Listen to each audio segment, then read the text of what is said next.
They're fast. They're intelligent. They're deadly.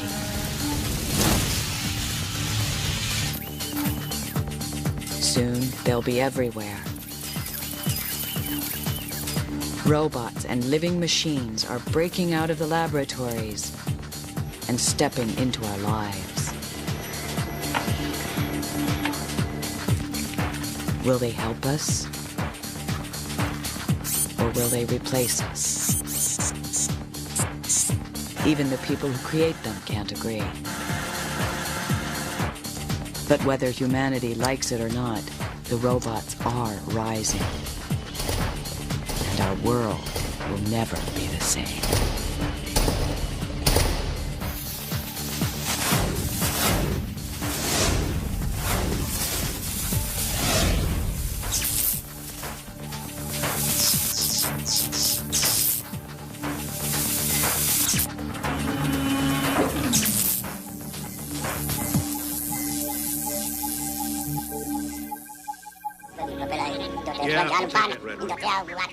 No, not that. You, I suppose you're programmed for etiquette and protocol. Protocol? Why, it's my primary function, sir. I am well versed in all the customs. That is why I have been programmed. What I really need is a droid who understands the binary language of moisture evaporation. These are the robots of our dreams. Intelligent machines that live to serve. Can you speak Bocce? Of course I can, sir. It's like a second language to me. And these are the robots of our nightmares. Mechanical predators hell-bent on replacing their creators.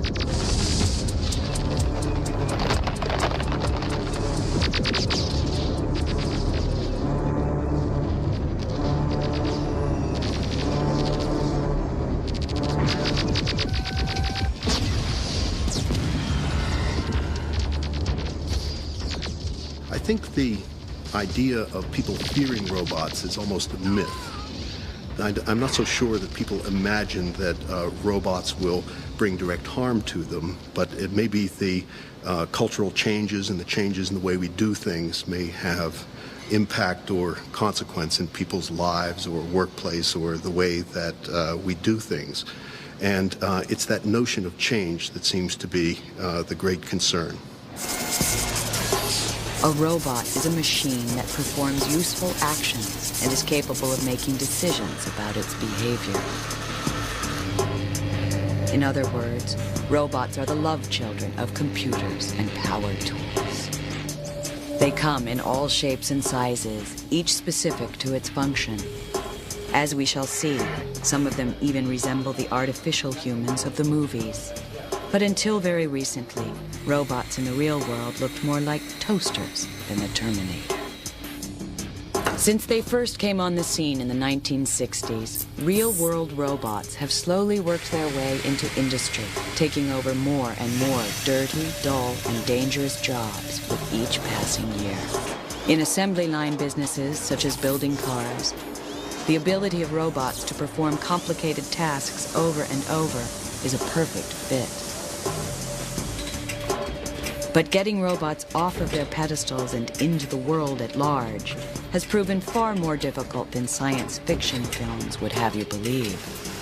This is beginning to change.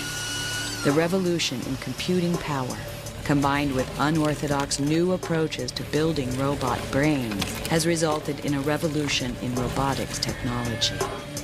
In the near future, the worlds of fantasy and reality may converge. When that happens, will we be ready for it? RoboCop.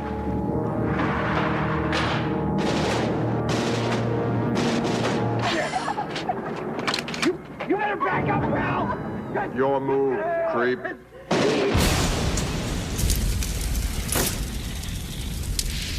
This is the fantasy vision of police robots. And this is the reality. In Washington, D.C., the U.S. Capitol Police raced to the site of a suspected bomb. The Capitol Police are charged with protecting Congress, much as the Secret Service defends the president. These officers have to be more cautious than ever before. Terrorists have begun to plant 2 bombs at their target sites. The primary bomb explodes first, followed by a secondary device that's left to kill the policemen who come to investigate. Things have changed a lot. We talked about secondary devices for years, and now we're starting to see them on actual incidents in the U.S. They've been common in Europe for some time. And the degree of sophistication has increased to the point where there are literally proximity devices, which used to be limited to military explosives that explode when you approach them. They just sense a change in the magnetic field and off they go. What's it look like? Well, it looks like a box. Wooden, about this big. When an experienced officer identifies a suspicious package as a bomb, the police take no chances. They send in the Andros 5. The Andros 5 robot has become the tool of choice for bomb squads in high-risk areas around the world.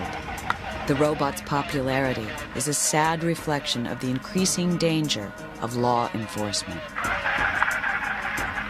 The machine is teleoperated, which means that its actions are controlled from a safe distance by the bomb squad. Guiding its multiple claws and cameras takes practice, but most officers feel it's worth the effort. Actually, I'd like to send the robot in every time. It makes my job a whole lot safer. And I think our job is relatively safe with our training and equipment, but there's that word relative, and there's zero risk in sending the robot in. And if the robot bites the dust, well, I'm still here to requisition another one, and I've got all of my extremities to do it with. It's just a mechanical loss. Now comes the most critical part of the operation. The robot must drop the bomb into a custom-made sphere that will absorb the shock of an explosion.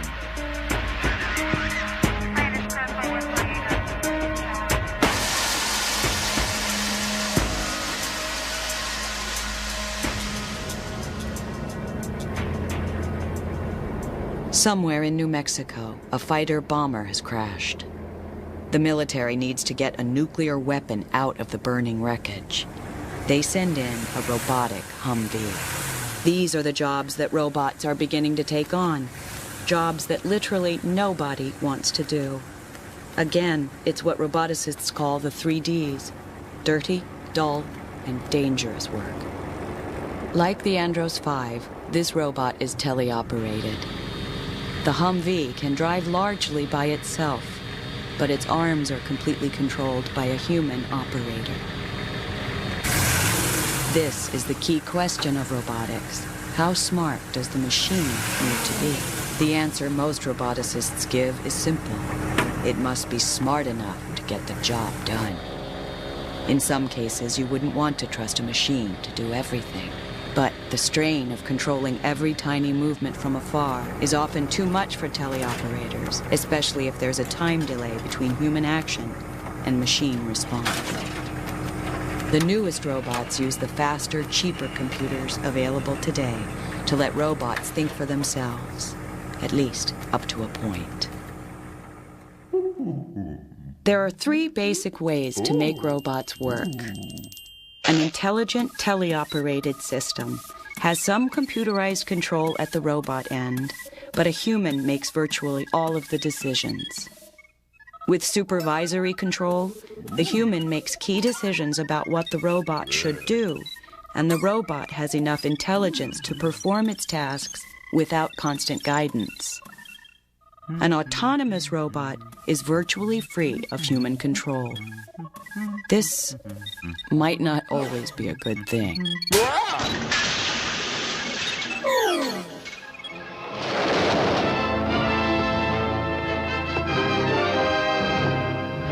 Tobor, the most amazing, the most fantastic creation of man's mind. Oh, he looks alive. Tobor, bringing you chills you've never known before. People's perceptions of robots as compared to what they really are is one of the biggest problems that we have to face as roboticists, because Hollywood keeps on perceiving these robots and projecting them as competent, capable machines that will take over your world when you're not looking. When in actual fact, it's very hard for a robot even to get its steely butt off the ground, let alone wander around a room and actually do something like, say, vacuum it. The real future for these things, we feel, is when we can finally break that barrier, when you can finally take machines away from the little boxes that we have to put them in, like factories or even computers, and give them the power to be able to interact in the real world. In the mid-1990s, the two Dante robots became famous for their adventures out in the most remote parts of the real world. These 8-legged tethered machines climbed into active volcanoes in Alaska and Antarctica. The first Dante broke down almost immediately when its fiber optic communication line froze and snapped. The second robot fared much better. For days, it crawled around a volcanic crater, sampling toxic gases. Heading, I think we're ready to stand up and try stroking and turning. Dante was controlled using satellite links to the continental United States. The machine received basic instructions, then slowly plotted out its descent into the crater. The mission was overseen by NASA Robotics Chief Dave Lavery. With the Dante projects, basically I was responsible as the NASA Telerobotics Program Manager for being the NASA representative for both field parties, Dante 1 and Dante 2. Get a second heading, give us your tether payout. The real significance of both projects, one, it was a demonstration that the technology associated with the robotics was ready to make the leap out of a laboratory environment into a real, harsh, realistic setting. And you can't get anything that's more harsh than a polar volcano as far as we've been able to find on this planet. And yet the robotics technology has shown that there's a capability there for safely delivering a science package into a volcano interior and then bring the data back out without endangering any human lives.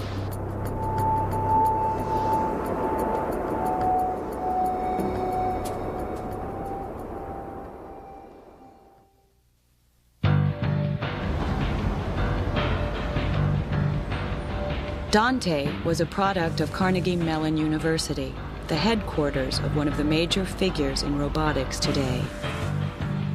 Red Whitaker is a former Marine who has made it his life's work to build robots that can function in harsh environments.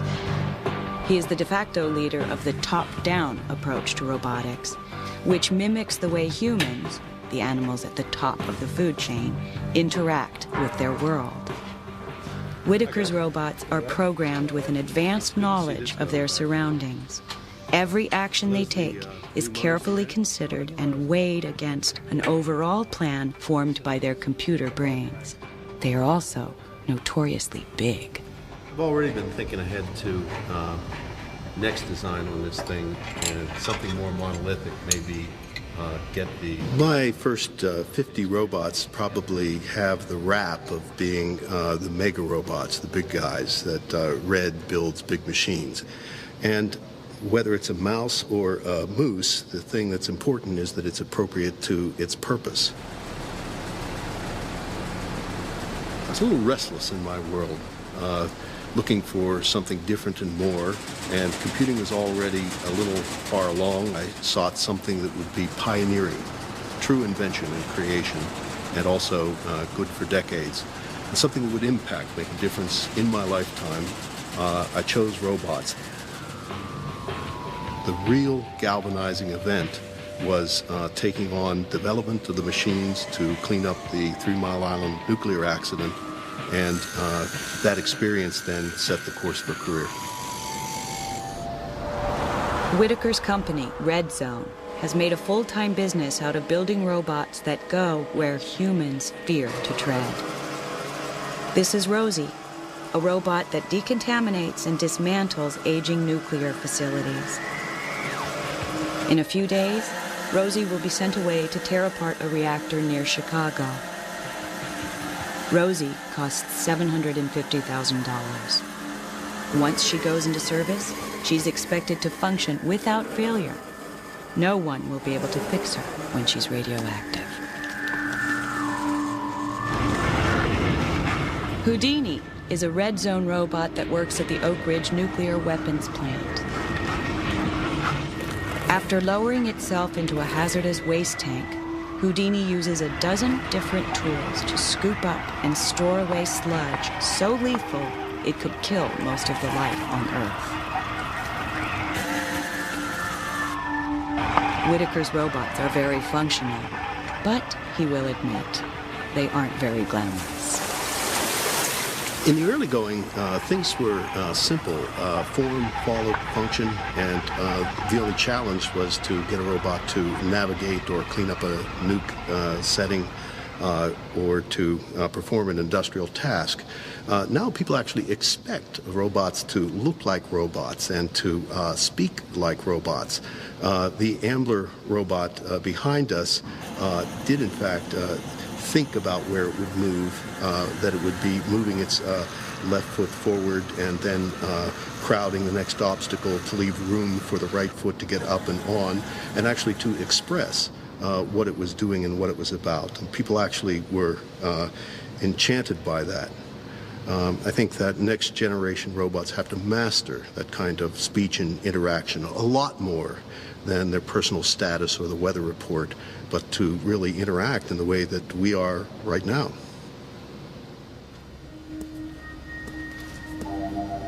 Whitaker's early robots were among the first that could function outside of a laboratory without constantly breaking down.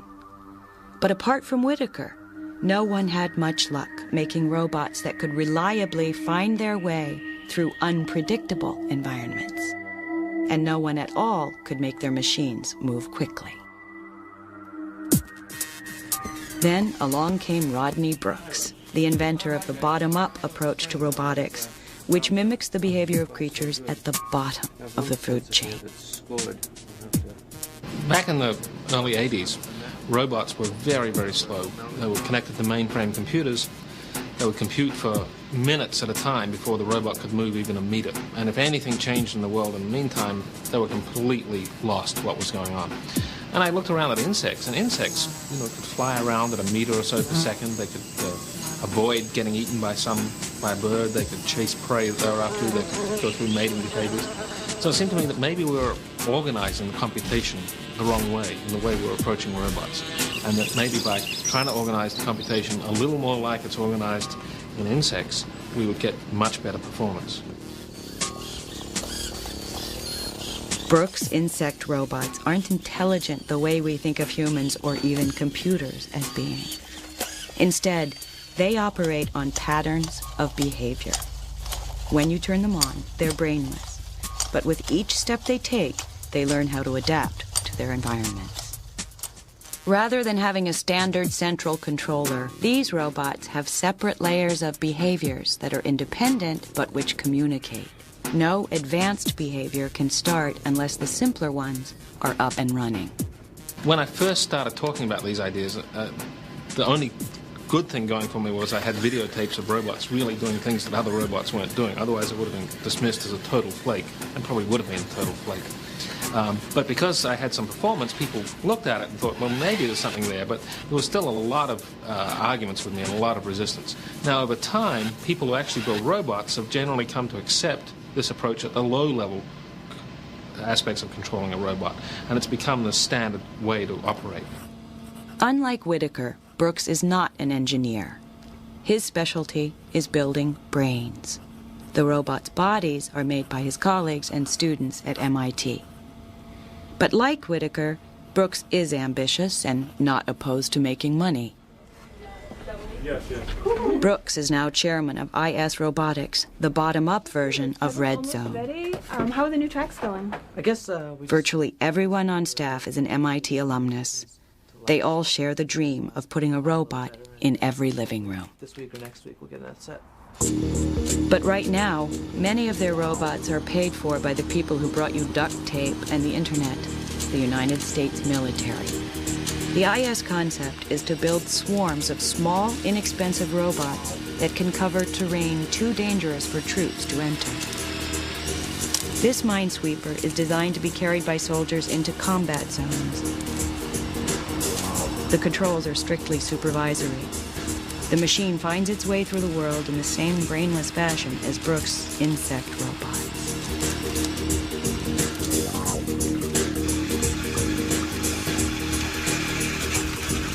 Ariel is an underwater minesweeper built for the Navy. The idea is that before soldiers hit the beach, dozens of these robots will march in and sacrifice themselves on enemy booby traps.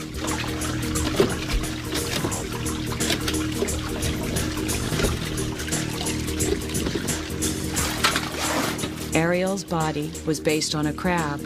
If currents throw it about, it can operate upside down.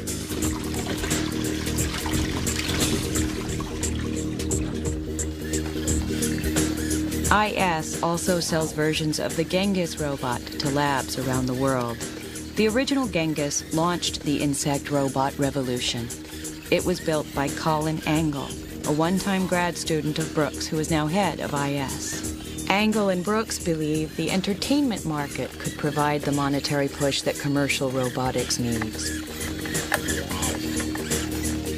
Much as computer games helped finance the microprocessor boom, a must-have robot toy could fuel the next high-tech revolution. This robot baby doll might be the start of something big. So the doll is capable of sensing lots of different interactions. Before it gets too upset and really all it wants to do is nap and eat, we can demonstrate some of these things. Like he likes to play patty cake. He can. He's just singing a song that he sings when he plays patty cake, and he likes. You can see he's kind of like that. He also likes to bounce. But of course, bouncing the baby like I'm doing, also is very tiring for the baby. So as long as I keep doing it, he'll be in a good mood. But if I stop like I did, he's going to very, very rapidly get upset. And cry.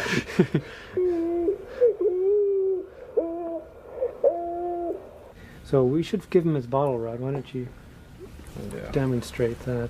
Yes, he's not being real happy right now. Oh, that's better. That's much better. Well, we've instrumented the doll with a number of different sensors. Like inside the body, there's a ball in a cage, and we can sense where that ball is and where it's moving, and we can detect rhythms. So we use that to determine rocking and orientation, and if Rod was to hold it upside down, it really doesn't like that, and it's going to start. It'll fairly quickly start to cry.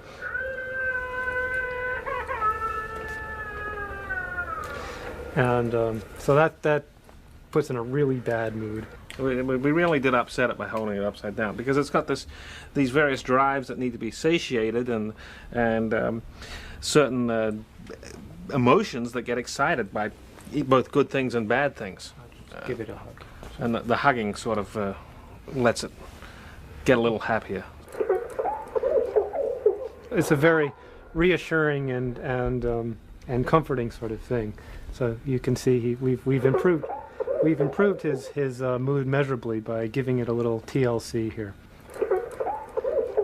In robotics, a lot of us feel like we've been cheated by Hollywood, in that Hollywood has shown robots doing things that we don't have any possible capability of doing with our robots right now. So people are disappointed when they see our real robots. On the other hand, I'm more optimistic now than I was 5 years ago that we're going to eventually catch up with Hollywood, and maybe before too long, maybe even in my lifetime, be doing a few things that Hollywood hasn't thought of just yet. Like what? Oh, I haven't thought of them either. Leave it as a mystery.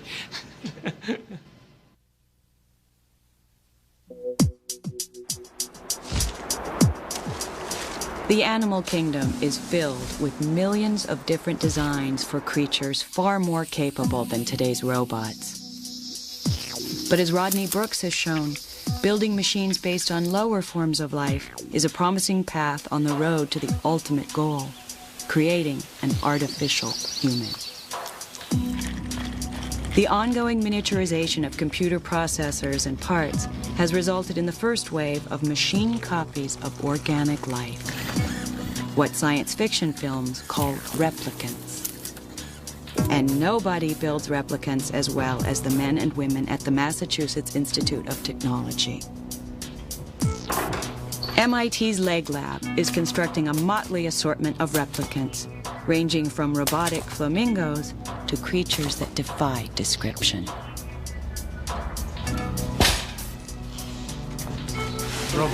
Robot's the official name. Rob doesn't like that. It doesn't really have a name. In our laboratory, how to name the thing. Sort of like naming a child, you know. Okay, here we go. The secret to getting these machines to run, walk, and hop is a combination of nuts and bolts engineering and savvy software writing. This one-legged robot has no onboard computer. It's kept upright by pure physics. But when the robots have multiple legs, they're propped up by something called virtual model control.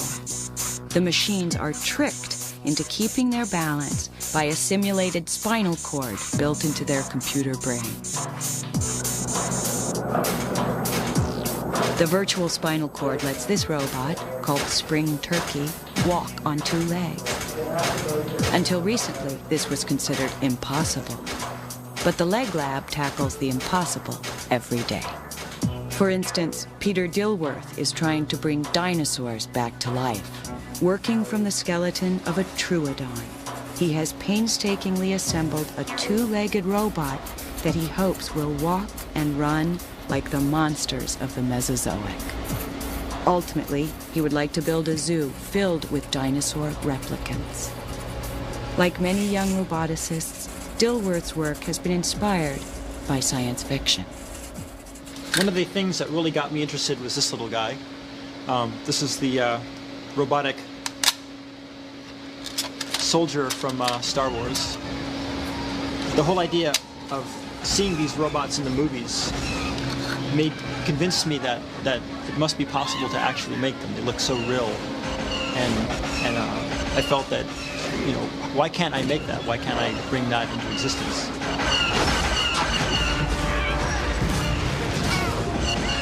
The trick of making a robot walk is being able to control forces on the legs, at least as far as walking bipedally, walking with 2 legs is concerned. I mean, there are robots with 6 legs, hexapod robots that can walk and crawl, but they're statically stable. But in the case of this robot, a biped robot, the balance of the robot is much more complex. And in order to maintain balance, you need to be able to push against the ground very carefully, you know, with just the right amount of pressure. And you need to be able to sense how much pressure you're feeling on your leg, because that information, the sense of how much force you're using, is an important part of figuring out what your balance is.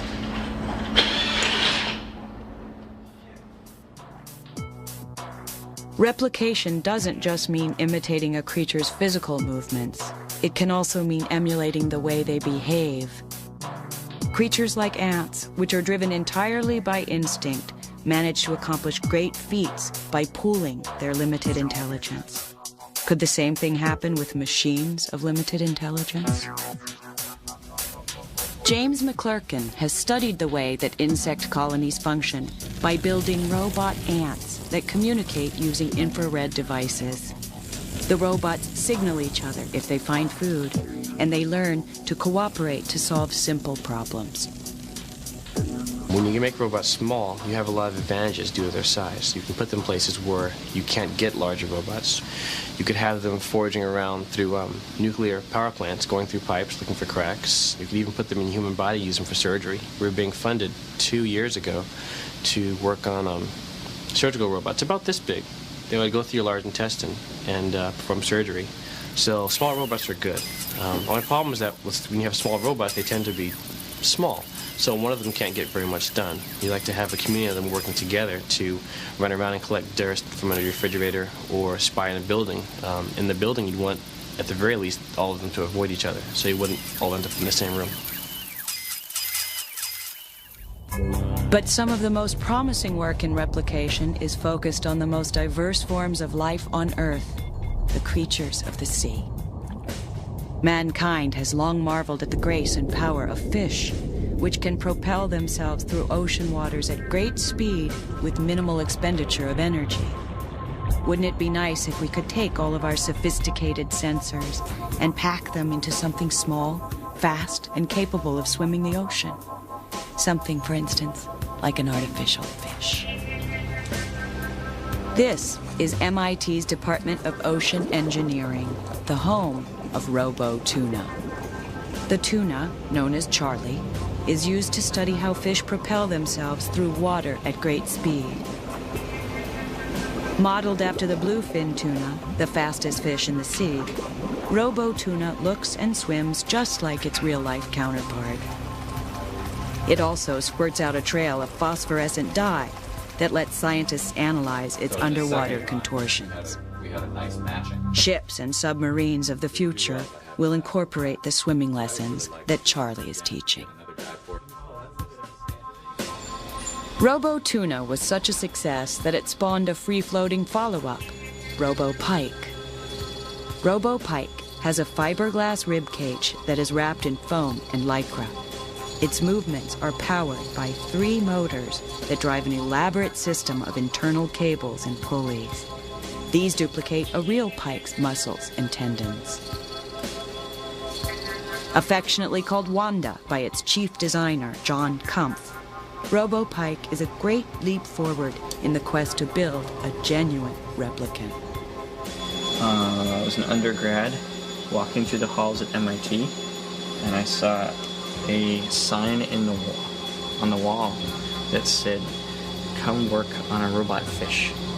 And so I don't know, I knew that project was for me. I never thought it would, I never guessed, but I was already into robots, and I already worked a little bit in the field, and it looked like a much more interesting project than most of the stuff out there. Most of the robots out there are kind of boring, like welding robots, or, they're just not, they didn't quite have the draw that this does.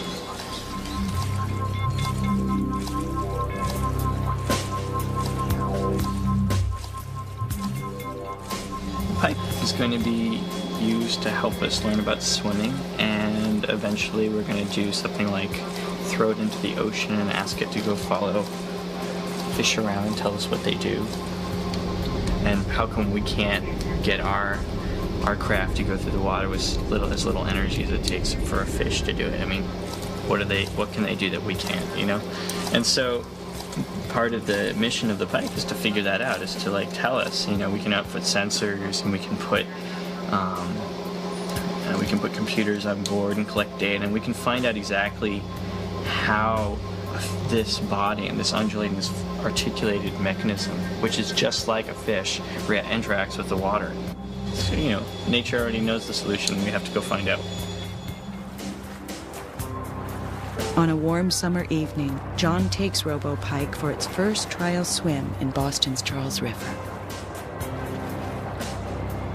When you start to approach a problem like this, you just develop a new respect for what goes into a living creature and how amazingly they're put together and how they're filled with creativity and of a sort that, makes you wonder if there really is a God.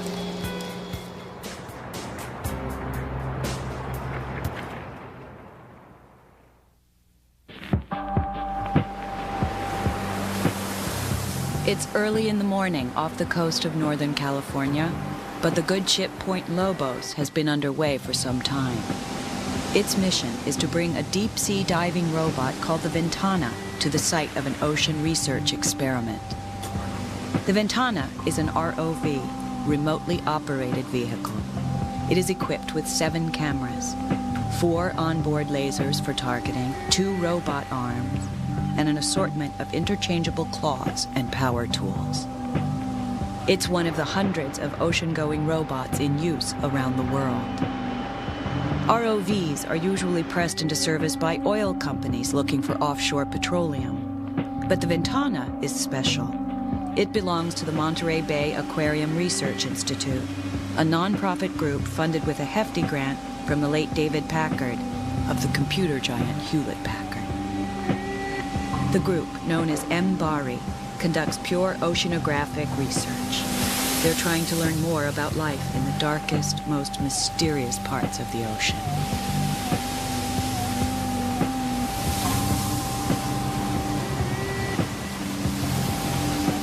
The Ventana regularly dives to depths of 5,000 feet, where the pressure is so great it could implode a human being. The pressure problem is compounded by the fact that the robot is an electrical device operating in deep water, so a leak would be catastrophic. Normally, the Ventana goes out on picture-taking missions of ocean life. Today, however, it's installing a scientific instrument in a canyon wall at the bottom of Monterey Bay. Well, see what the lasers are right now? That's our seismometer site, that hole right The there. mission is flown by a crew sitting in the belly of the Point Lobos. Can you hold it here? Yeah, go ahead. Just go ahead and zoom. I want to see how close we are to the wall. Yeah, there you go. That's good. That's not a bad area. Medium oil right away. Well, right now, the ROV is balancing on a rock. So we have 5,000 pounds of vehicle trying to hold station. You can do that? Standing up on, just touching in one place on a rock that's sticking out on the left-hand side here. And while we're balancing on the rock, another pilot is controlling the manipulator. Yeah, see, I can't swing anymore. And trying to. So what do you need me to do? Fly up in there? Cylindrical housing that would hold a seismometer into the Lateral hole. to starboard? Yeah, I need. He's got it.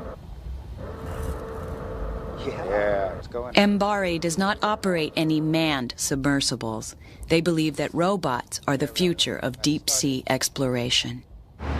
Humans will remain safely above water, or even on land, while their robot proxies plumb the depths of the abyss. The same approach is being used to help mankind explore another inhospitable region, the black void of space. Santa Monica, California is a far cry from the vacuum of space, or even the surface of the moon or Mars. Yet it's here that roboticists have gathered for a planetary rover roundup.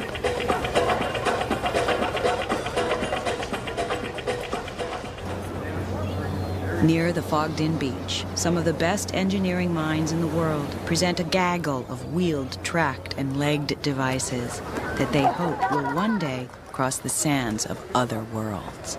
They look slow and somewhat clumsy, but the fact that they move at all is a technological triumph. Rovers have to meet a set of requirements even more demanding than undersea robots. They must survive being shot into space, land on other moons and planets, and then operate in an alien environment for extended periods of time. If they break down, they're a long way from help. I think this will conclude my demonstration. Thank you. For this and many other reasons, most rovers move very slowly. A rover whizzing across terrain in low gravity could bounce on a rock and fly over the side of a cliff. This is good engineering, but it doesn't make for much of a spectacle. Still, these machines are the best hope the human race has in the next few decades to expand its knowledge about the origins of the universe. Manned space missions are now considered too dangerous and expensive to mount. Robotic astronauts will have to do our exploring for us. Fundamentally, these rovers that you've seen today, some of them are designed for the moon, but largely we're looking at rovers that are designed to go to Mars. The pan and tilt mechanism 15 years ago, we were really worried about simple little controls. How could we get it to do this little task or that little task? And today we actually handle most of those. You know, there's a whole realm of things that have to do with obstacle avoidance, which we still worry about, but is pretty well in hand. We pretty well understand how to do it. Now we have environments that are just wonderful for controlling a robot to get and do a task. And partially it's driven by advances in software and especially the advances in computing technology. Being smaller, cheaper, more powerful, lighter, it's just massively influenced what we're doing. The vehicle that you see out here now. Robotic explorers have actually flown in space for decades, bringing a set of eyes and ears to places human beings could never dream of visiting. The robotic space pioneers included America's Mariner, Viking, and Voyager, and Russia's Venera and Lunokhod. These celestial emissaries sent back the first close-up pictures of other worlds. They forever changed the way we see the universe. But the early probes had little onboard intelligence. At the time, computers were bulky and slow. Almost all spacecraft actions were controlled from the Earth. The next generation of space robots are smaller and smarter. They have enough brains on board to take orders without second-to-second supervision. Mars Pathfinder was the first of a series of missions that NASA is sending to Mars roughly every 2 years. Pathfinder carried the Mars Sojourner, the first rover sent into space. Sojourner landed on Mars July 4th, 1997, thus becoming humanity's first semi-intelligent emissary to another world. At NASA's Jet Propulsion Laboratory, Rocky 7 is making its way across a rock-for-rock recreation of a Mars landing site. This rover is a great technological leap over Sojourner. Packed full of sensors and downsized computing power, Rocky is built to do much of its work without constant human guidance. In this case, a NASA controller sends Rocky a message saying, "Take a look at these 5 rocks and get a soil sample." Rocky works out for itself how to get to the rocks and what to do when it arrives. At the end of each mission, it will download its data to Earth, then wait for its next assignment. Eventually, fleets of small, inexpensive rovers could roam Mars and the Moon, paving the way for human pilgrims. Robots have a number of different roles for space exploration. Probably the one that's most significant is to be a precursor for eventual human presence, especially on planetary surfaces. This is the idea where you want to send a robot, for example, to the surface of Mars to do a survey to find out what the chemical composition of the soil of the planet may be, to see if there's a way we can process that soil to get life-sustaining chemicals for the humans to utilize when they get there eventually. Then later on, they can actually be doing surveys for potential human landing sites or even preparation of a human habitat. So basically, a human flight that may come 10 or 15 or even 20 years later will have their house already built, sitting on the surface of Mars, waiting for them to just open the front door and move in and live. This is the Space Systems Laboratory in College Park, Maryland. The SSL is building the Ranger space robot for NASA under conditions that reflect the realities of government budget cuts. Ranger is being largely designed and flown by a small band of enthusiastic scientists and grad students at the University of Maryland. Its parts were bought at hardware stores or handmade by the students themselves. Today, the team is placing Ranger into a water tank for a practice run of a mission it will soon fly in outer space. Serving as a kind of remotely operated auto mechanic, Ranger will float outside the International Space Station, performing tasks such as unscrewing panels and replacing parts. It's designed to reduce the number of hours astronauts have to spend on dangerous spacewalks. After NASA announced Ranger, Japan's National Space Development Agency declared that it had designed a similar robot that would be launched first. ETS-7 is being built by 3 of the biggest companies in the country. Japan wants to beat the U.S. to space with a telerobot for a simple reason: money is at stake. Robotics is a major growth industry, and the Japanese want to hold on to and expand upon their market. Their view is so long-term that corporations are working on the details of using robots to build settlements on the moon within the next 30 years. Rovers are also part of Japan's effort to restake humanity's claim on the moon. Later versions of this unique three-wheel design have a good chance of roaming across the lunar soil, searching for valuable mineral deposits. The US and Japan are in a semi-friendly technological Cold War. Like the US-Soviet race of the 1960s, space is the initial place that this high-profile technology will be put on display. But no matter what nation owns the hardware, the result will benefit us all. The massive streams of data flowing back to Earth from our robots will let us see the universe in a unique, new way. Through the eyes of our spacefaring explorers, we'll know what it's like to float amongst the stars.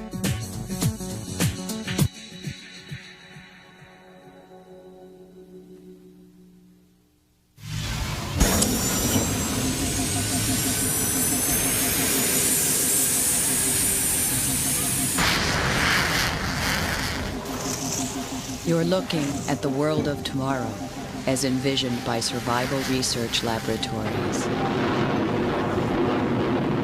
SRL is a San Francisco-based performance art group. Their malevolent machines spurt napalm and battle to the death before audiences across the world.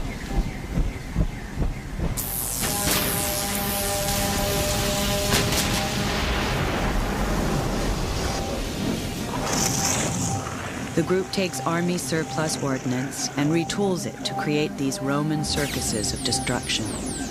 It's a black-humored parody of military Megadeth technology. But it is also a bleak vision of an apocalyptic future in which hunter-killer machines run wild.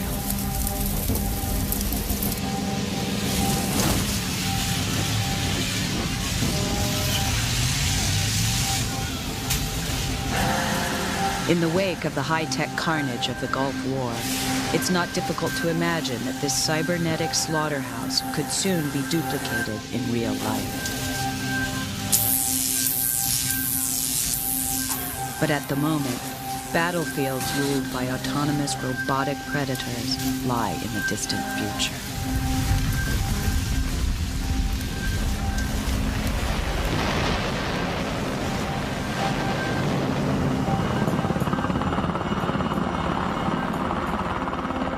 This is not to say that the wars to come will look anything like the wars of the past. The killing zones of the future are changing because the line between fighting men and fighting machines grows thinner every day. For all practical purposes, these soldiers are cyborgs. They are fully wired into the electronics attached to their bodies and built into their guns. They always know where they are and where their enemies are.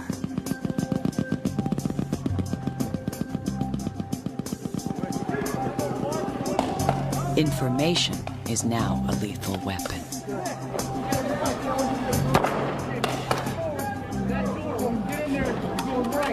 Robots will have a place in this plugged-in battlefield, but they won't be pulling the trigger.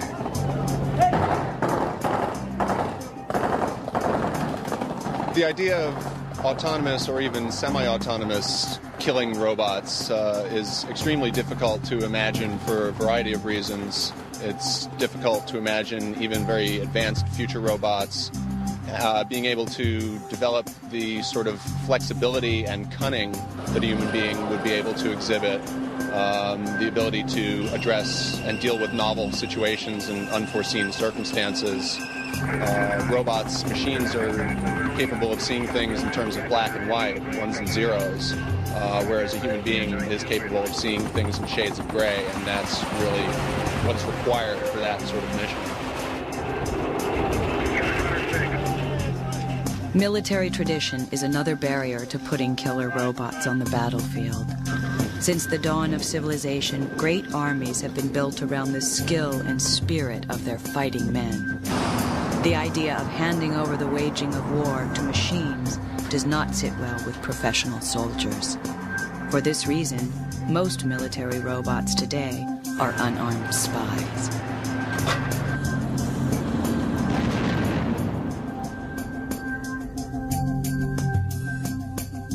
At Sandia National Laboratories, engineers have built a fleet of tele-operated robots that navigate hostile terrain and ferret their way deep behind enemy lines. Most of these machines are intended for use as scouts, ground equivalents of spy satellites or reconnaissance planes. Miniature rovers have their place here, too. Their small size gives them access to areas that human spies find hard to penetrate.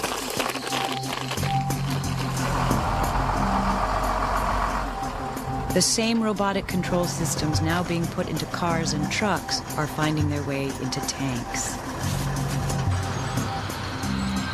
Supposedly, these will be used as decoys, though it's not hard to imagine a fully armed, tele-operated tank rolling across a battlefield. The Army, of course, isn't talking.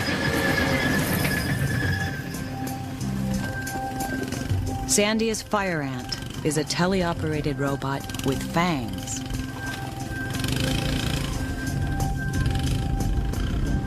The vehicle drives out to a lonely spot, then waits for its prey.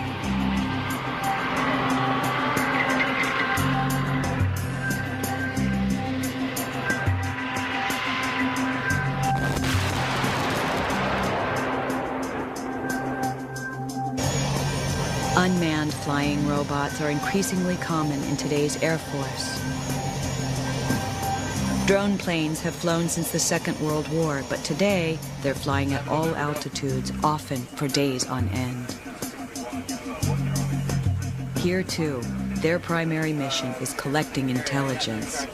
They provide continuous real-time information about the battlefield.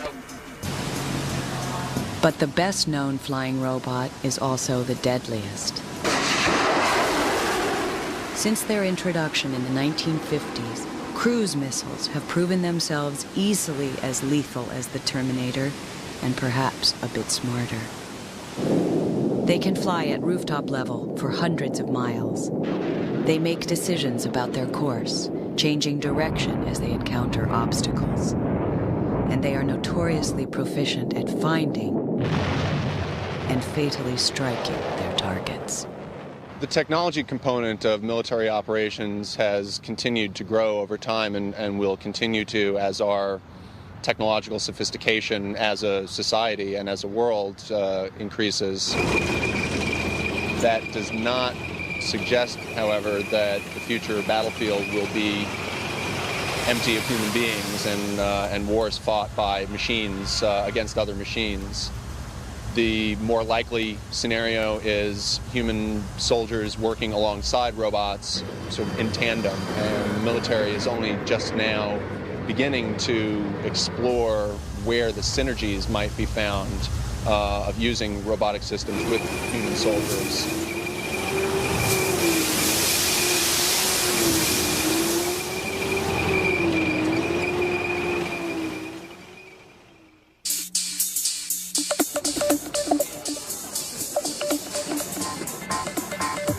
The Sega Joypolis is a two-story, state-of-the-art arcade in Tokyo's Shinjuku district.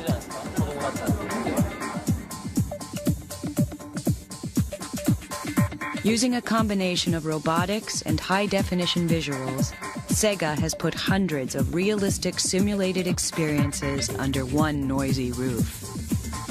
For most of us, entertainment is the first place we will have up-close and personal encounters with new robotic systems. The technology that powers these machines is being built into the consumer electronics of tomorrow. It includes high-resolution screens, adaptive audio, artificial intelligence, and advanced haptic interfaces. Haptics is the word roboticists use when they mean the sense of touch. These children can actually feel the pull of a virtual fish on the other end of their line. The key to Sega's success with these simulators is the way that real-life objects are integrated into an artificial world. Game players sit in genuine racing cars or hold onto real skis. But the rest of the experience is created by computers and robots. These machines sense your movements and respond to your actions. The synthesis of man and machine is nearly perfect.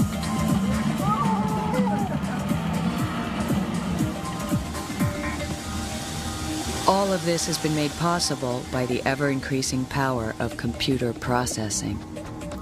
This plant makes Pentium processor chips for Intel. It cost $2.5 billion to build, and most of the chips it's making today will be obsolete in a handful of years.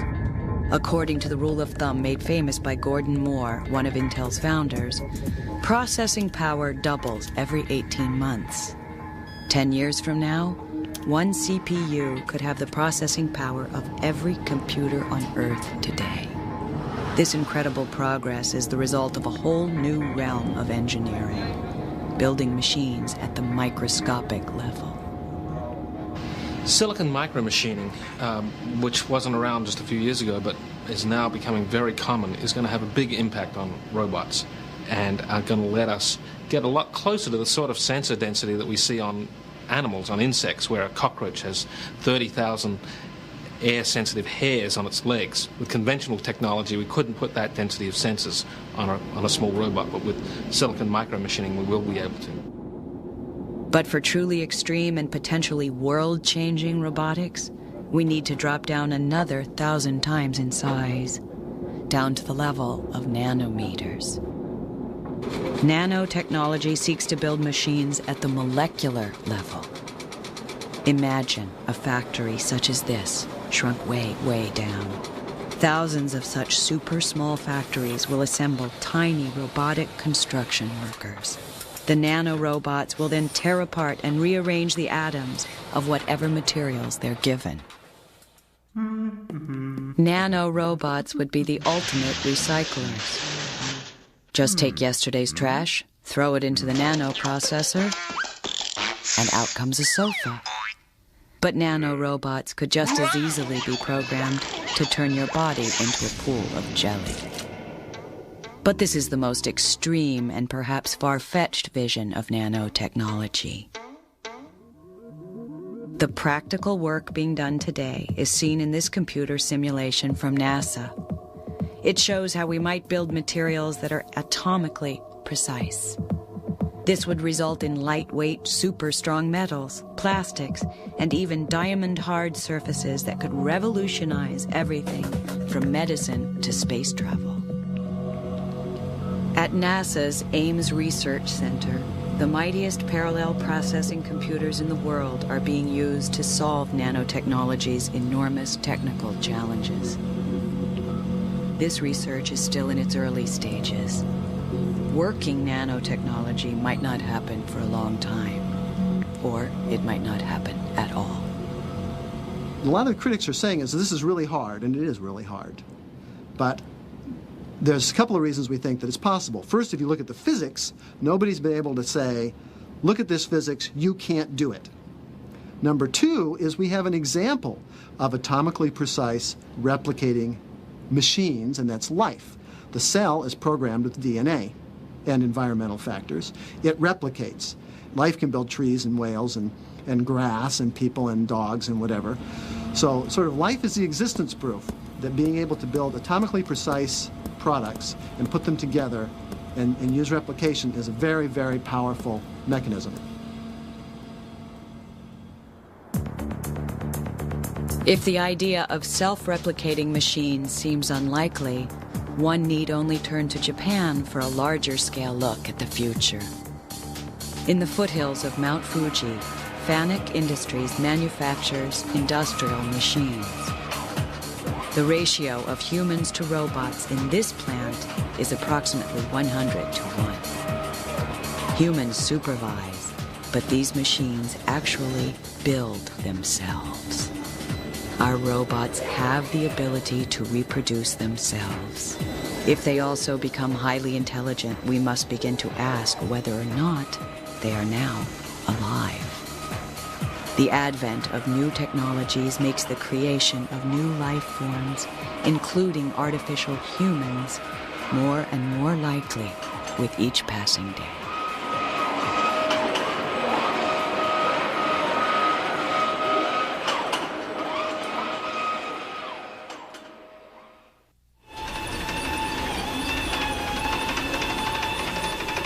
All over the world, robots are moving out of the laboratories and into our lives. Xavier here. I just stopped to say hi. But for some roboticists, these pragmatic designs are just small steps along the path to the Holy Grail, the creation of an artificial human.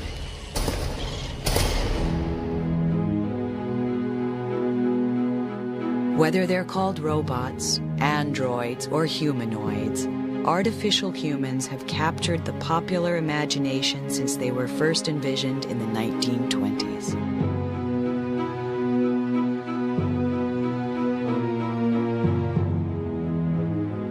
Typically, humanoids are cast as soulless embodiments of the mechanical age, symbols of our dehumanization.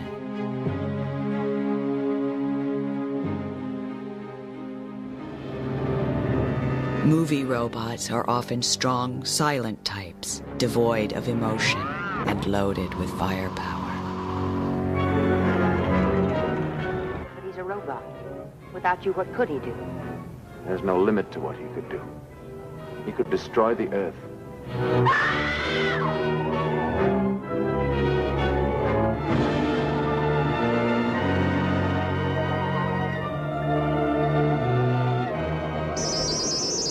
But a few friendly faces have worked their way into popular culture. You must come along now, Artu. There's really nothing more we can do. And my joints are freezing up. Don't say things like that. Of course we'll see Master Luke again. And he'll be quite all right. You'll see. Perhaps these creations of fantasy are reflections of our mixed emotions about technology.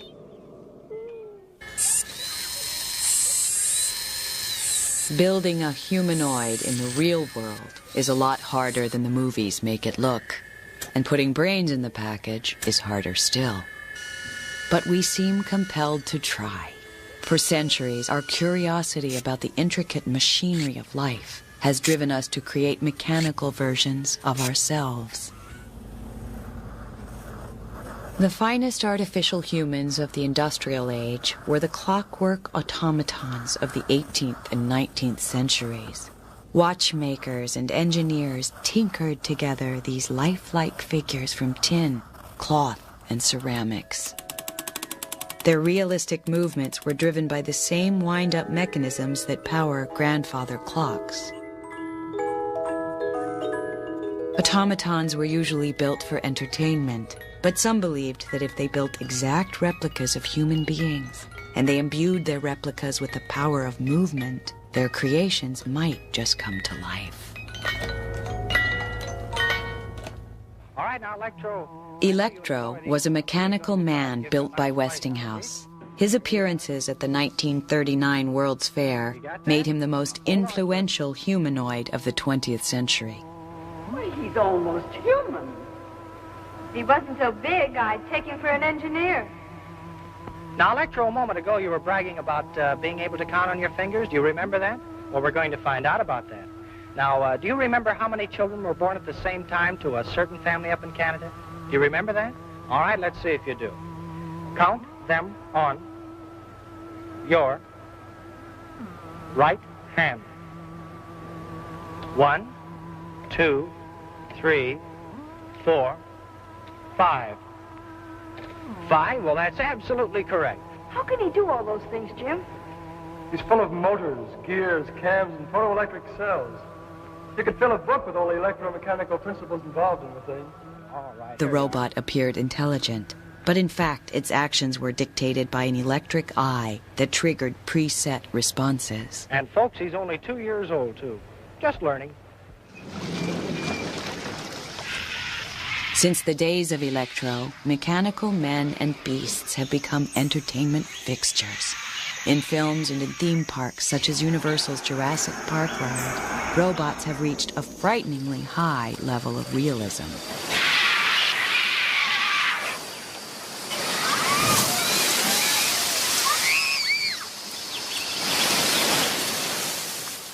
Hey, creeps! How are you enjoying it so far?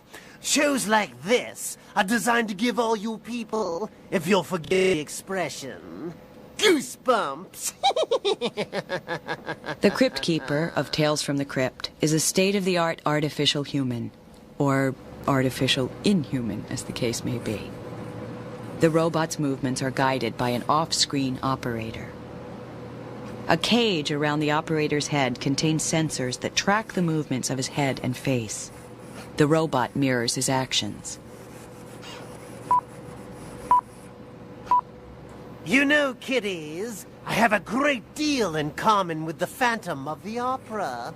The Crypt Keeper's dialogue emerges in a convincing way from its silicone lips, thanks to sophisticated software and dozens of mechanical muscles buried beneath its skin.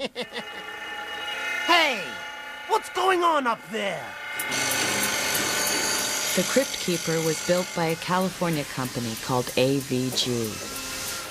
AVG started out as a maker of industrial robots, specifically machines that sewed up car upholstery. But after creating a few androids for the movies, they left the dull side of robotics behind for the glamour of Hollywood. Now AVG builds entertainment robots for museums and amusement parks around the world. The company has designed creatures of all shapes and sizes. Unlike the robots you'll find at NASA, these machines aren't assembled in sterile laboratories. AVG's humanoids start out as plaster casts. This is a mold for a prehistoric woman being created for a Japanese museum. The white goop being painted on a cast of her arms will quickly turn into soft silicone skin. Eventually, that skin will be stretched over a robot body, similar to this humanoid's. He's called Mr. Tech, and unlike conventional robots, he's powered by air pressure, not electricity. Having air for blood makes his movement smooth, and it makes him less prone to breaking down. In the world of theme parks, where humanoids run through set routines thousands of times a year, reliability is essential. But Mr. Tech is really just an actor, playing a limited part from which he can never deviate. Will we ever build a humanoid that can think for itself? Can we build machines that not only look like humans, but behave like humans? As is often the case in robotics, opinions differ. But in the United States, and especially in Japan, engineers and scientists are making significant progress in the quest to create an artificial man.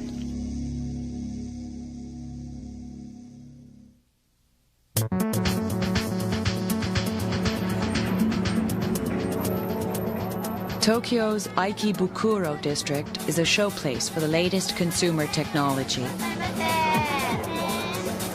Here, hundreds of thousands of devices are sold at bargain prices to consumers with a seemingly bottomless appetite for the newest, fastest, and most elegant machines. It's no surprise, then, to learn that Japan has the largest population of robots in the world, more than 7 times as many as the runner-up, the United States. The fascination with humanoids that runs through Japan's popular culture is reflected in the real-life efforts of its engineers. Japan has launched a long-term project to create a silicone underclass of domestic servants, robot butlers, robot housekeepers, and robot nurses, and they believe it's essential that those robots are humanoids.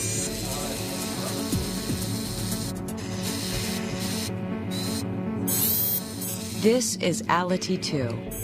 It was built at Tokyo's Waseda University. It's designed to react to stimuli the way humans do. In this case, it has been programmed to display emotional responses to the intensity of a light. Ality is the finest product so far of a nationwide technological push called the Humanoid Project. このヒューマノイドプロジェクトでは In the humanoid project, we theorize that in the 21st century, humans, robots, and cyborgs will coexist within society. When that time comes, we think that it's desirable for the robot to look just like a human. We think that because of this robot's human-like movements, we can achieve a much smoother communication between humans and machines. Alidy's big eyes and gentle movements are deliberately childlike. As robots grow more intelligent and functional, their bland, ugly exteriors are becoming problematic. The Japanese solution is to give their robots human form and to make sure they're cute. At the Science University of Tokyo, Professor Fumio Hara has created a robot that can recognize and display facial expressions. The robot scans the face of the person looking at it, comparing the distances between the eyes, mouth, nose, and eyebrows against an expressionless face in its memory bank. When the robot has locked onto a particular emotion, tiny machines push around the silicone skin of its face to mirror the mood of the person in front of its cameras. いいかもしれないよ。なんかやらないと。そういう時に。This project was started in order to improve the relationship between humans and robots by improving robots' facial expressions. If robots are not easily accepted by people, especially by older people, they cannot work for people. That is why we are trying to create a robot that is acceptable to the elderly.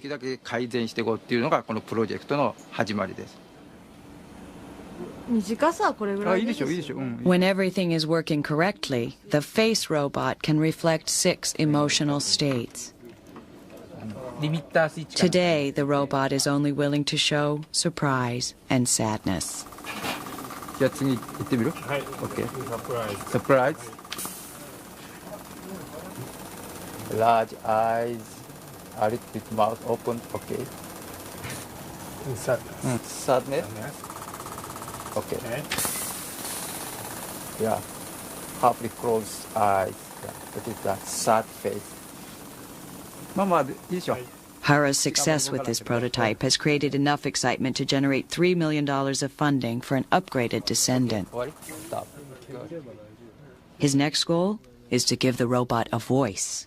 Work on a mouth robot, complete with tongue, is already underway. Of course, there's more to life than having a pretty face. It also helps to have a strong, well-coordinated body. The grace and power built into the animal kingdom has inspired engineers for millennia, but we have only begun to understand how to replicate the ingenious designs of the natural world. Until recently, the seemingly simple act of walking on 2 legs has been an unbreakable barrier for humanoids. But at Waseda University in Tokyo, that wall has been shattered. This bipedal walking robot goes by the name of Wabian. It's another creation of the humanoid project. Hi. Wabian can walk short distances without support. But he also weighs 600 pounds, so his student minders aren't taking any chances.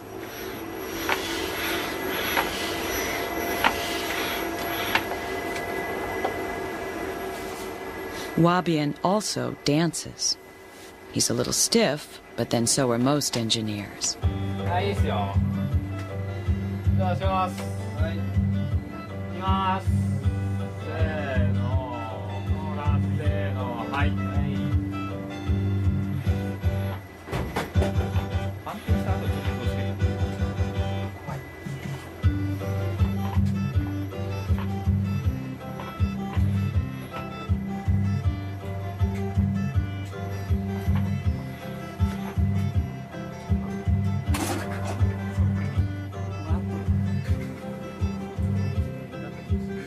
The basic theory behind the machine's springing gait has found its way into the most advanced humanoid on the planet, another product of Japan. No, that's not an astronaut in a spacesuit. You are looking at the Honda humanoid, the closest thing yet to the androids of science fiction. The humanoid sees through twin cameras in its helmet. Its backpack contains its power supply and computer brain. The result of a top-secret, 10 years and counting effort by the Honda Motor Company. The humanoid does things that until recently even the most ambitious roboticist would have thought impossible. It can walk across this corporate lobby without banging into the potted plants.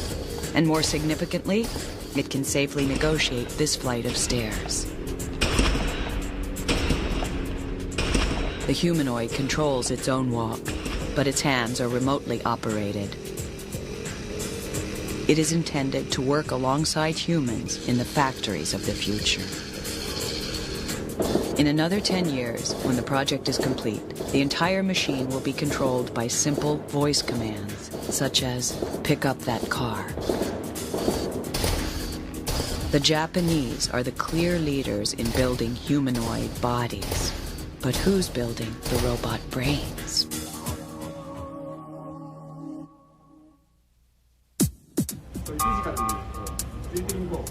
When it comes to putting brains inside the box, all eyes turn to the Massachusetts Institute of Technology's Artificial Intelligence Lab. Since the 1960s, the lab has been the center of machine learning. It's here that the one-time bad boy of the artificial intelligence world is attempting to bridge the gap between mind and body. As the pioneer of bottom-up robotics, which emulates insects and other creatures at the bottom of the food chain, Rodney Brooks might seem the man least likely to build a humanoid. But to Brooks, the creation of an artificial human is the ultimate challenge. We'd spent about 10 years developing insect-like robots. The next logical step for me would have been to build a robotic reptile, maybe, and then after that a small robotic mammal, and then maybe a dog-sized mammal, and then maybe an ape-like, and then maybe a human. But each of these has taken 10 years, it seemed to me. It took 10 years for insects. I could see my own mortality come up, so I thought I should try and jump some levels. And then why not go all the way? Why not go for trying to build a humanoid while I still had it in me?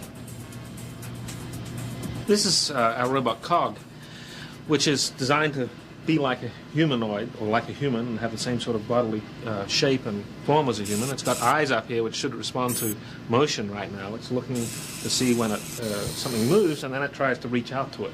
And when it first started a few hours ago, it always reached the same spot. But over time, it first learned how to make its eyes look right at something that's moving, and I'll just wait here and I move over here, then it looks over to where I'm moving, and now it's going to try and reach out to that. So when it first started, it didn't really know how to look at motion, and it didn't really know how to reach for that motion, but over time it's learnt those two things. Much as a human child, an infant, learns over the first few weeks of life how to coordinate its eyes with what it sees, and then how to coordinate its stubby little arms and reach out towards things. The arm, by the way, is not a conventional robot arm. We've modeled it very much after the human arm. In the human arm, we have springy muscles. Here we've got springs built into the system, but they're virtual springs rather than physical springs, and so we can control the stiffness of the system. And whereas a conventional robot arm in a factory, if it did something like that to me, there would be blood spurting and bone chips going everywhere. Because we're controlling the stiffness of the system most of the time. It's safe to interact with this robot in a way that we couldn't interact with a robot in a factory. Cog was built to test an intriguing theory that there's more to intelligence than just having a brain. Is he cuddly? Yeah. How does he feel on the outside? Our minds are directly connected to our bodies. Our senses of touch, taste, smell, hearing, and sight play a large part in the way we learn about our world. Take those. Previous attempts to build thinking machines have focused entirely on creating disembodied intelligence. But Cog creates a direct link between the digital world and the natural world. It imitates the natural patterns of learning we see in highly complex creatures, such as our children. Is that a match? No. My turn. A lot of what goes on in human development, child development, is socialization, interaction with people. And those sorts of interactions happen because we both have human bodies. We can make eye contact with each other. When I'm talking to someone and they nod their head, that's the same as me nodding my head. There's a mapping between our bodies. Good one. Okay. We had one example. Cynthia Farrell, one of the graduate students who designed the robot, was interacting with it just so we could get some video footage for a conference on the arm moving about. When we looked at that footage afterwards, we saw that Cynthia and the robot were taking turns playing with a racer, border racer that we had there. The robot had no notion at that stage of taking turns. But Cynthia knew how to take turns. She capitalized on the dynamics of the robot, and out of that came this turn-taking behavior. Very much like mothers playing with their children lead them through behaviors that they're not capable of generating themselves yet. So it seems to us that people cannot but help themselves interacting with artifacts in the way they interact with people. That's just built into us. Whether or not COG will pave the way to a new form of artificial intelligence remains to be seen. But at the very least, he shows that humans relate to mechanical versions of themselves differently than they do to the equally powerful but less glamorous technology that surrounds us. More and more of that technology uses artificial intelligence, also known as AI. These are not the talking, self-conscious computers of our dreams.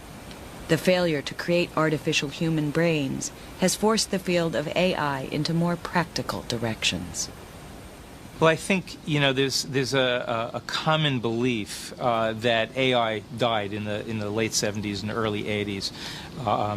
And I think one of the things to keep in mind is that all of the applications that have come out of AI research as a byproduct are essentially embedded intelligence. They're either special purpose computers like the DSP chips in your anti-lock braking system or in your 100,000 mile without a tune-up Ford. They're in the network servers that allow you to go into any ATM in the world and get your money out. There's AI everywhere. And looking at Gary Kasparov now, he does not look like a happy man.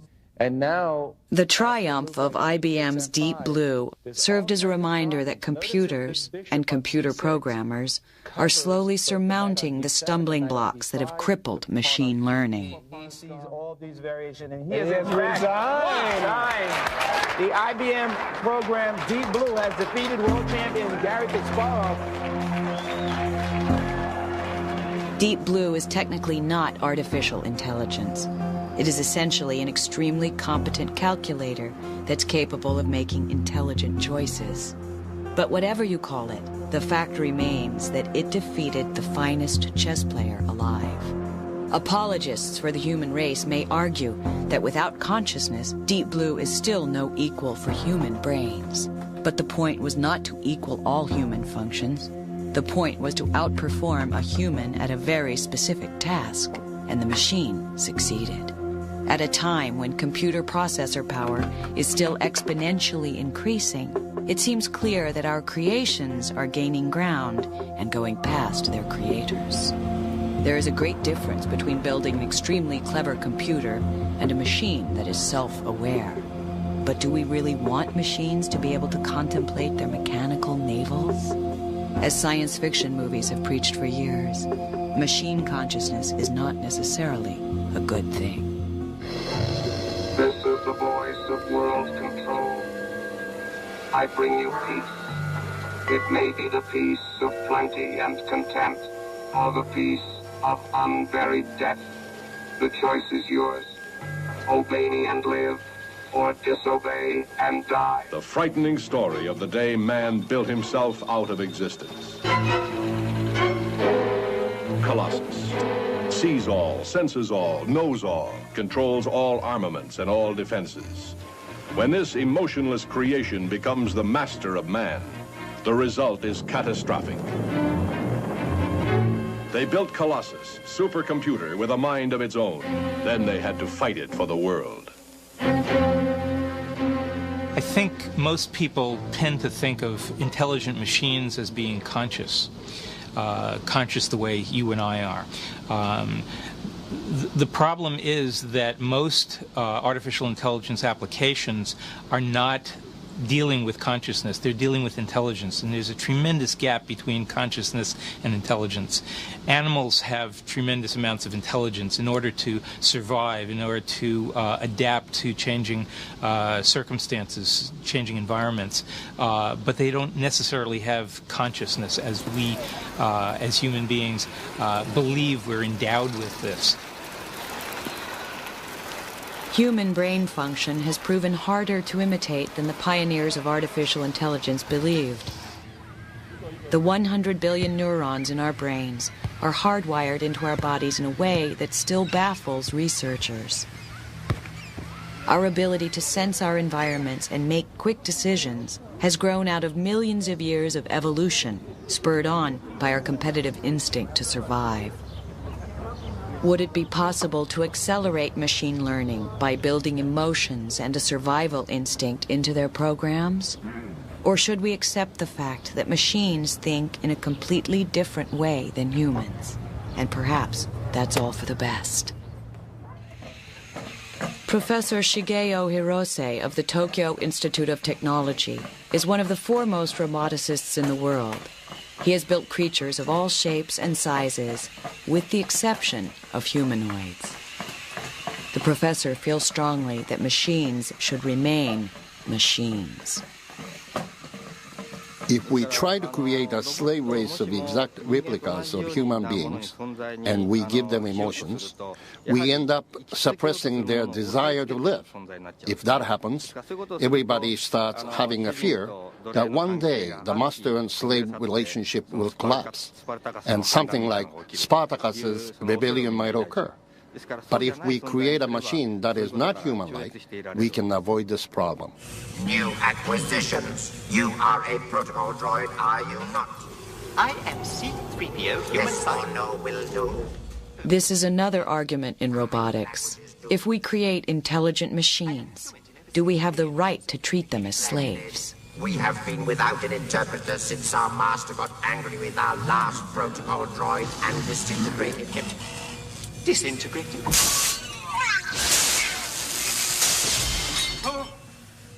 God.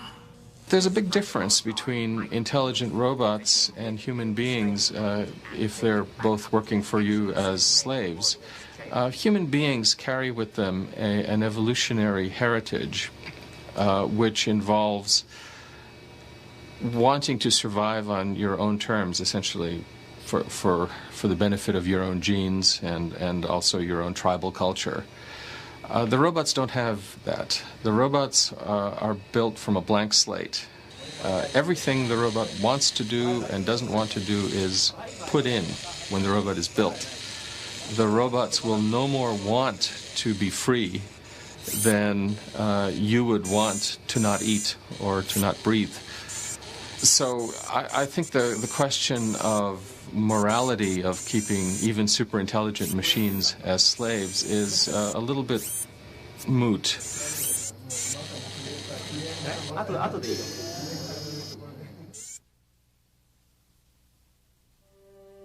A little family out for a walk. What do you expect? Wild robots must be free. In the remote reaches of New Mexico, a band of scientists are taking a wildly different approach to the problem of robot intelligence. They are attempting to use the young science of chaos theory to create living machines. This is the robotic face of a field called artificial life. Dr. Chris Langton is considered the father of artificial life. He builds simulated organisms inside his computer and watches them evolve. Langton and his colleagues are trying to unravel the mystery of how life is created. The molecular biology of the last 40 years or so has given us a very good understanding of how the lowest level bits and pieces of biological organisms work. What we do not have a very good understanding of yet is how all of those pieces work together to form one big organism. Computers have really given us the tool to understand how a whole organism is synthesized. Yeah, it's meant for desert terrain. This is not the world's prettiest design, but it certainly is effective. The mechanical insects created by engineer Mark Tilden and physicist Brossel Haslager are the first machines to apply the theories of artificial life to robots. These machines are all reflexes and no brains. Unlike conventional robots, they are not driven by digital technology. Their spark comes from the analog patterns of nature. How many transistors on this? A total of about 60. So there's barely enough on this thing to make a good, decent radio. The interesting thing between my technology and other types of roboticist technology is based upon the digital versus analog design aspects. My devices do in 12 transistors what many people can't do in 12 computers. Now, why is this? Well, let's take a look at the biological data. There's not a single living thing on this planet that has a digital computer as a brain. They all have analog systems. Yet what we've tried to do in a lot of things, like everything from artificial intelligence to even conventional robotics, is try and mimic analog processes in the digital domain. Well, this is sort of like the speed of light limit. I mean, we're already approaching that with our technology. The chances that we are also approaching the analog limit in digital technology means that I think that we are not going to be able to make competent full robot bodies that use just strictly digital electronics. So I started doing all my evolution exactly upon that sort of basis. I started out with the simplest possible analog creature I could, and I have evolved from that device, from one creature up to over 200 interactive living machines, as we call them, inside my Robot Jurassic Park. And that is my basic philosophy. And the technology that comes from that is because the robots evolve these things because they need them, not because I programmed it in. This is Walkman. Now, Walkman, okay, I'm going to turn off Walkman now. When Walkman started up, you notice he staggered for a fraction of a second, and within a step and a half, this animal learned to walk. And this thing is not a toy in the sense that if it bangs into an object, it will adapt and try to find a way out toward a target, let's say a source of light. It does this with no computers. It does this with a very small number of transistors. These are machines that are close to alive, as close as any machine has ever come to being alive. They're survival platforms. Their only purpose in life is to survive, and so they are amazing animals. And I call them animals because after a while you get to think of them as alive. And so Walkman, which is in free space, doesn't do anything very interesting. But as soon as it comes in contact with the world, I can grab Walkman. I can, unlike most robots, I can touch him. I can try to stop him from walking. He'll fight me. He adapts. He begins to change his gait. You can see his structure turning. He completely changes his behavior. So depending on the external world completes the architecture of this machine. He's now completely annoyed, and he wants to get out of my hand. So he's flashing his lights to see where I am. Walkman and its cousins are driven by simple urges. They're often solar-powered, so they seek out the life-giving rays of the sun. They are also inexpensive and relatively easy to build. Most of their parts are scavenged from discarded personal stereos, pocket calculators, and children's toys. Their low cost makes them expendable, but putting them out of action is easier said than done. These robots are built to take a beating. Tilden calls it biosurvivability. The concept of biosurvivability is one that I'm trying to get inside my machines. That is, you make a device which fights for its survival, and then you trick it into doing a task for you later on. That is, you trick it into doing a task in the same way that you put blinders on an ox to get it to pull a plow. You stick special sensors on a robot to get it to cut your grass. But in all cases, it means that if you've got something like a robot that is chewed up by your dog, even though it's sick and hurt and damaged, its survivability still forces it to do a task, even if it's undergone real problems. And this is a real difference from sort of like standard digital techniques, which are a bit flip and a wire cut away from immobility. My robots can be horribly mangled, and they still do their job. These artificial animals lack higher brain function, but they're far from simple. They do a vast amount of calculating, but on a level so deep it approaches chaos. Chaos is a name for the underlying complexity that's built into the seemingly random patterns of nature. The mathematics driving this are difficult for most humans to grasp, but the result is a machine that functions more like a natural organism than a man-made construct. This is Snake, and Snake is the most unusual creature. It's actually quite frightening. I'm holding it now in my hand, and Snake is reacting to me in various modes. It can spin like so. It can move along its length like a regular snake, but mostly it's not walking. This thing is moving through its environment by using modes of movement that biology, for the most part, never implemented. So Snake is really the first truly alien creature of this family of parallel life machines. And if you held it in your hands, you would see why.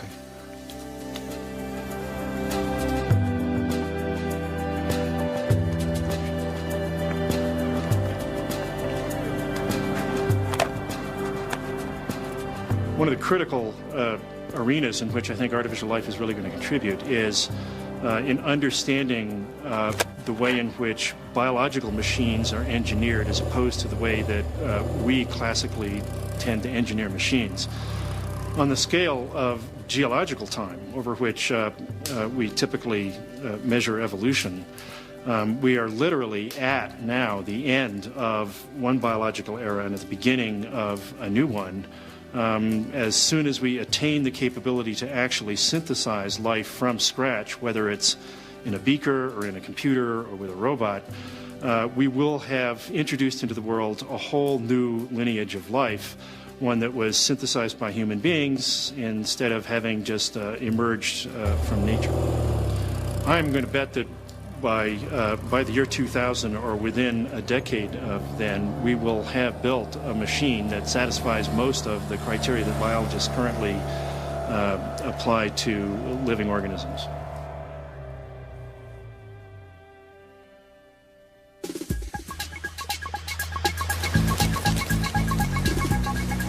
At the beginning of a new millennium, humanity finds itself hurtling into a wired world where intelligent systems are integrated into every part of our daily lives. But what path will robots take?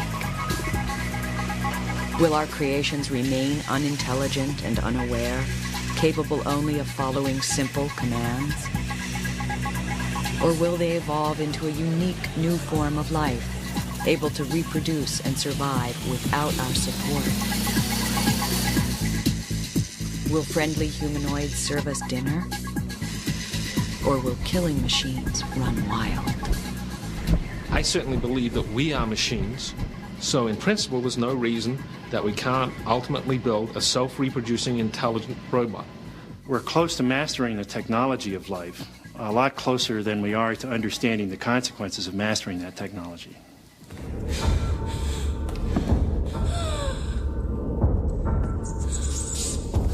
We always think that, oh my goodness, it's going to go after Sarah Connor. But in actual fact, there is never going to be, in the general environment, robots that are smarter than we are. We are always going to be able to trick them or stop them.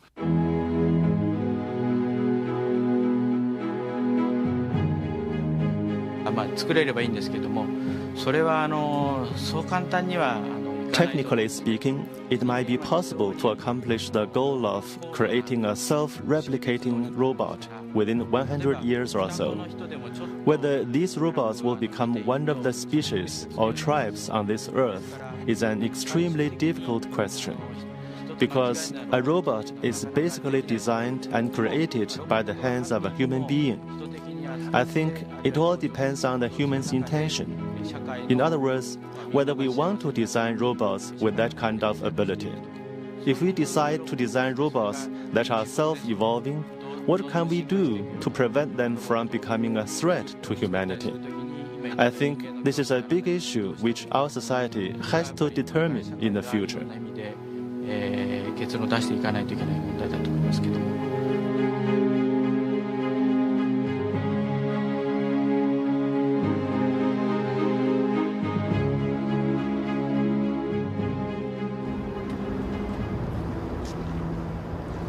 At Pittsburgh's Carnegie Mellon University, Hans Moravec has been studying the consequences of robotic evolution. Moravec feels that humanity is at the brink of a golden age, and we had better get ready for it. I've compared the progress of robots and computers with the evolution of biological intelligence and come to the conclusion that it's going about 10 million times faster, and that we're just at the beginning of the vertebrate stage, effectively. But because of the pace, we can expect a machine that can not only model its world, but can reason abstractly about it. And that machine, I think, is comparable to human beings. In fact, in some ways, it will undoubtedly be much better than human beings, because it'll do those things better that we do very, very poorly. For instance, arithmetic, but also logical reasoning of long chains of reasoning, and also communicating and sorting large databases and so on. So what we'll have is a machine that can get around the world about as well as we do, but that can basically think better than we do. And at that point, human beings are on the verge of obsolescence. This plant in Japan is nearly completely automated. Moravec believes that when our robots can design and build themselves, all industry will look like this. Eventually, we'll all be unemployed. But there's a bright side. If the super competitive companies staffed by these robots are taxed, we will all be born rich from a kind of cybernetic social security. A world in which the robots are doing all the work and, in fact, straining their superintelligence to try to please us better, to sell us products so that they can pay their taxes, I think will not be quite as strange as it sounds, because it's not so different from the world in which we evolved in for a period of several million years, when we lived in tribes of hunter-gatherers. Because at that time, essentially, there was an automated economy working for us. It was called the ecology. And our activities mostly consisted of going out into that ecology and getting the things we needed for our lives, especially food. Shopping is not that different from hunter-gathering.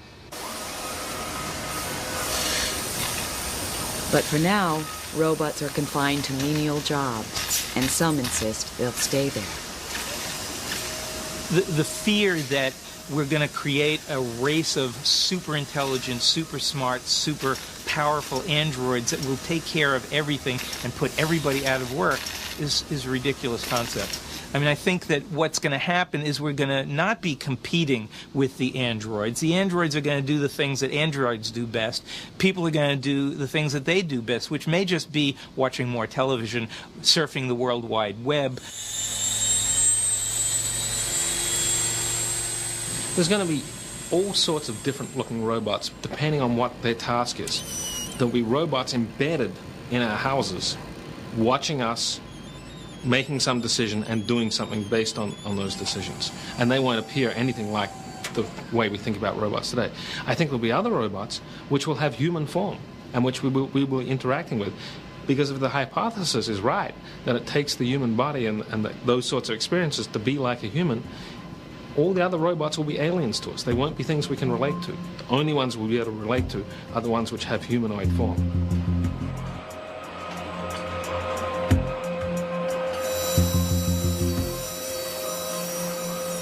Technology is an incarnation of the human urge to survive and prosper. Our machines help us to overcome our limitations. Endowing our robots with intelligence is the next step in our ongoing effort to make our lives easier.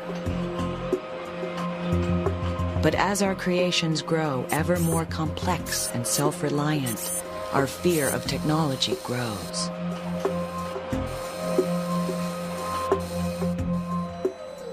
We surround ourselves with high-tech tools, but we don't quite trust them.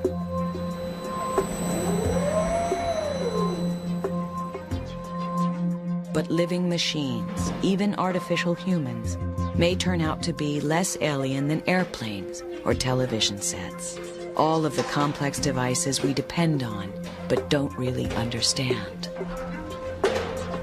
Perhaps, by making our machines more like ourselves, we are bridging the gap between creation and creator.